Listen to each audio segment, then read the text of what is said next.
ठीक है। तो अब हम करते क्या है, जब हमें हमें लगता है कि ये बहुत ज़्यादा टाइम कंज्यूमिंग है, तो हम क्या करते हैं, जो इनपुट आउटपुट है उसका डायरेक्ट कनेक्शन किसके साथ बना देते हैं, मेमोरी के साथ। ठीक है, जिसके अंदर एक ही साइकिल इन्वॉल्व होता है। ठीक है, अब ये तो है नहीं कि हमारे पास कोई जादू की छड़ी है जिससे कि हम मतलब डायरेक्टली एक्सेस करवा देते हैं, ये चीज़ हम नहीं करवाते हैं। इसके अंदर किसका मेन रोल होता है, डीएमए का। ठीक है, that is direct memory access, मतलब कि ये डायरेक्टली मेमोरी को एक्सेस करवा रहा है। ठीक है, अब हमारे पास इसके लिए एक डायरेक्ट मेमोरी एक्सेस की हमारे पास डायग्राम है। ठीक है, जिसके अंदर हम देखेंगे कि स्टेप्स हैं, first second third and fourth. ठीक है, इसके अंदर हमारे पास सीपीयू, डीएमए कंट्रोलर है। डीएमए कंट्रोलर के अंदर हमारे पास रजिस्टर्स लगे हुए हैं, काउंट लगा हुआ है। ठीक है, डिस्क कंट्रोलर है, डिस्क कंट्रोलर के अंदर बफर रजिस्टर बना हुआ है। ठीक है, ड्राइव है हमारे पास, देन उसके बाद हमारे पास मेमोरी है जहाँ से हमने डेटा को एक्सेस करवाना है। ठीक है, let's see the working of DMA controller. इसके अंदर क्या है, सबसे पहले वी हैव सीपीयू। ठीक है, देन डीएमए कंट्रोलर, थर्ड इसके अंदर disk, fourth is memory. It consist of 4 blocks, 1 2 3 and 4। मैंने नंबरिंग भी कर दी है, 1 2 3 एंड 4। ठीक है, they are connected by buses. अब ये देखो, इसके अंदर ये बस लगी हुई है जिसके थ्रू ये चारों की चारों चीज़ें जो है वो क्या है, कनेक्टेड है। ठीक है, जैसे ये देखो फर्स्ट नंबर पे सीपीयू है, सीपीयू कनेक्टेड है किसके साथ, डीएमए कंट्रोलर के साथ, डीएमए कंट्रोलर डिस्क कंट्रोलर के साथ, डिस्क कंट्रोलर मेमोरी के साथ। ठीक है, ये अब जो है डायग्राम, इसको देखना अच्छे से और साथ के साथ इसके जो स्टेप्स हैं उनको समझना। ठीक है, सीपीयू जब डीएमए के रजिस्टर के पास जाता है, सीपीयू जो है डीएमए के रजिस्टर्स के पास जाता है, तो बेसिकली डीएमए कंट्रोलर में रजिस्टर सेट है। ये देखो, एक कम्यूलेटर है ना, एसी, मैंने आपको बताया था कि रजिस्टर हम पढ़ चुके हैं, रजिस्टर्स क्या होते हैं।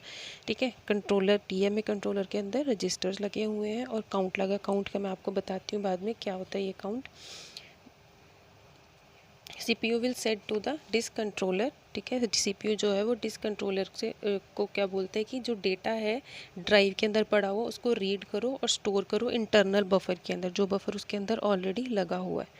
ठीक है, जो सीपीयू है वो डिस्क कंट्रोलर को बोलता है जो भी आपके पास डेटा पड़ा हुआ है उसको रीड करो, रीड करने के बाद उसको इंटरनल बफर के अंदर स्टोर कर लो। ठीक है, और वो क्यों करना होता है डाटा इंटरनल बफर में स्टोर, because DMA can not perform until there is a data in buffer. जब तक उसके अंदर बफर के अंदर डेटा पड़ा होगा तब तक वो डीएमए कंट्रोलर जो वो वर्क नहीं कर सकता, काम नहीं कर सकता। ठीक है, next is DMA controller request करता है डिस्क कंट्रोलर को to transfer data into the memory. ठीक है, डीएमए कंट्रोलर क्या करता है, रिक्वेस्ट करता है डिस्क कंट्रोलर को, किसके लिए, कि डेटा को जो है ट्रांसफ़र करो into the memory at the third step. अब हम कहाँ आ रहे हैं, थर्ड स्टेप के ऊपर, डिस्क कंट्रोलर पे।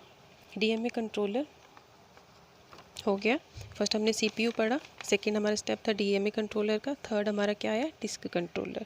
थर्ड स्टेप पे disk controller will transfer the data to the memory. जो डिस्क कंट्रोलर है वो क्या करेगा, मेमोरी के अंदर डेटा को ट्रांसफ़र कर देगा। After the transfer of data disk controller send करता है एक्नॉलेजमेंट। ठीक है, जब भी जैसे ही डाटा ट्रांसफ़र हो जाता है तो एक्नॉलेजमेंट सेंड होती है टू डीएमए कंट्रोलर, और जब एक्नॉलेजमेंट मिल जाती है तो क्या होता है, काउंट डिक्रीज़ हो जाता है। यहाँ पे जो काउंट लगा हुआ है वो डिक्रीज़ होता है कि हाँ यहाँ पे हमारा जो डेटा था वो रीड हो चुका है, रीड होने के बाद मेमोरी में स्टोर हो चुका है। ठीक है, तो यहाँ पे जो है काउंट जो है वो डिक्रीज़ हो जाता है। ठीक है, ये काउंट है क्या, बाइट का काउंट है ये। ठीक है, बाइट काउंट, BYT। इसके अंदर दो चीज़ें होती हैं, जो बाइट काउंट है वो देखा जाता है इसके अंदर कि वो इक्वल टू ज़ीरो है या नॉट इक्वल टू ज़ीरो है। ठीक है, डीएमए के अंदर चेक किया जाता है इसके बाद कि जो काउंट है वो इक्वल टू ज़ीरो है या नॉट इक्वल टू ज़ीरो है। ठीक है, और जब नॉट इक्वल टू ज़ीरो होगा तो सारे स्टेप्स रिपीट हो जाएंगे। ठीक है, जैसे यहाँ पे हमने, जैसे ही हमारी मेमोरी से डेटा रीड होता है, रीड होने के बाद वो काउंट कम हो जाता है, डिक्रीज़ होता है।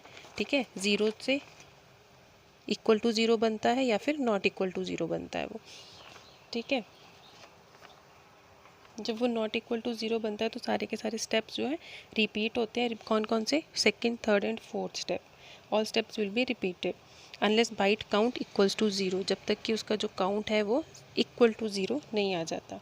और जब काउंट ज़ीरो आ जाता है तो वो इंटरप्ट सेंड करता है किसको, डीएमए कंट्रोलर सीपीयू को एक इंटरप्ट सेंड करता है जिसके अंदर कि वो बोलता है कि मेरा जो डेटा ट्रांसफरिंग थी वो डन हो चुकी है। ठीक है, वो जो डेटा ट्रांसफ़र है वो ये चीज़ याद रखनी है हमेशा कि जो डेटा ट्रांसफ़र है, ठीक है, वो इक्वल टू ज़ीरो आने पे इंटरप्ट सेंड करता है। ठीक है, हमारा डेटा ट्रांसफ़र कब होता है, जब वो इक्वल टू ज़ीरो, हमारा जो काउंट है वो इक्वल टू ज़ीरो हो जाता है उस टाइम पे। ठीक है, इससे हमें क्या होता है, जब ये सारे के सारे स्टेप्स जब कंप्लीट हो जाते हैं तो इसके अंदर क्या है, ये डायरेक्टली किसके साथ इंटरेक्ट कर रहा है, ये डायरेक्टली इंटरेक्ट कर रहा है मेमोरी के साथ। कौन, इनपुट आउटपुट।